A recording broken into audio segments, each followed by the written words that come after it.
अप्रैल 2026 के शुरू होने की संभावना है, तो उससे पहले पहले उसको कंप्लीट कर लें। वो निश्चित है हालांकि जो विपक्ष एसआईआर को लेकर के बहुत सवाल खड़े। देखिए, विपक्ष का जो सवाल है वो निराधार है। उनके सवाल में कोई दम नहीं है। विपक्ष खुद जो है बूथों पर अपना कार्यकर्ता लगा करके फार्म भरवा रहे हैं, चाहे वो प्रारूप 6 हो, चाहे 7 हो, चाहे 8 हो, तो वो भी लगे हैं सड़क पर, वो चिल्ला रहे हैं लेकिन वहाँ कर रहे हैं। ये विपक्ष की हताशा और निराशा है। क्योंकि इधर चाहे वो मध्य प्रदेश हो, चाहे महाराष्ट्र का चुनाव हो, दिल्ली का चुनाव हो, राजस्थान का चुनाव हो, हरियाणा का चुनाव हो, चाहे बिहार का चुनाव हो, हर चुनाव में विपक्ष को हार का मुंह देखना पड़ा है।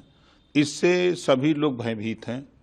तो अभी से वो हताशा और निराशा बता रहे हैं कि चुनाव के बाद हम लोग इस बात को कहने लायक रहे कि हम लोगों का वोट कट गया था, जिस नाते हम लोग हार गए। यही वो चुनाव के बाद देखिएगा कहेंगे, क्योंकि अब ईवीएम की बात पर तो कोई विश्वास कर नहीं रहा है।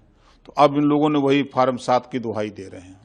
फॉर्म 7 को लेकर के अखिलेश यादव ने बहुत बस उसी की दुहाई दे रहे हैं, ताकि चुनाव के बाद भी वो कह सकें कि देखिए मैं पहले भी कहा था, आज हमारा वोट कट गया, जिसकी वजह से हमारी हार हुई है। सर, एक पिक्चर आई थी कुछ समय पहले, द केरला में कुछ लड़कियों को ले जाई गई, कुछ उनके साथ की ही मुस्लिम सहेलियों ने किस तरह से उनको धर्म परिवर्तन करवाया और तमाम चीज़ें हुई। उसके बाद उन्हें किस तरह से जीवन की प्रताड़ना झेलनी पड़ी। इसका ये बताया गया कि ये जो है एक सच्ची घटना पर आधारित है। इसी की तरह अब दूसरी फिल्म आ रही है, द केरला स्टोरी 2, जिसको लेकर के तमाम कांग्रेसी विरोध कर रहे हैं और अन्य लोग भी, फिल्मों से जुड़े लोग भी इसका बता रहे हैं कि इसमें भ्रामक है, समाज में असमानता का भाव उत्पन्न होगा। तो कैसे देखते हैं आप, क्या लगता है? क्योंकि देखिए, एक फिल्म सेंसर बोर्ड है और वो जो पास करता है तब फिल्म रिलीज होती है।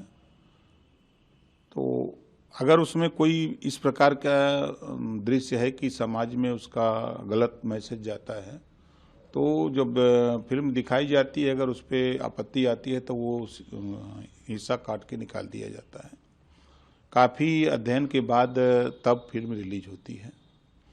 तो समाज में किसी तरह की विसंगति न पैदा हो, आपस में भेदभाव न हो, इसको ध्यान में रखते हुए फिल्म सेंसर बोर्ड जो है उसको स्वीकृति देता है।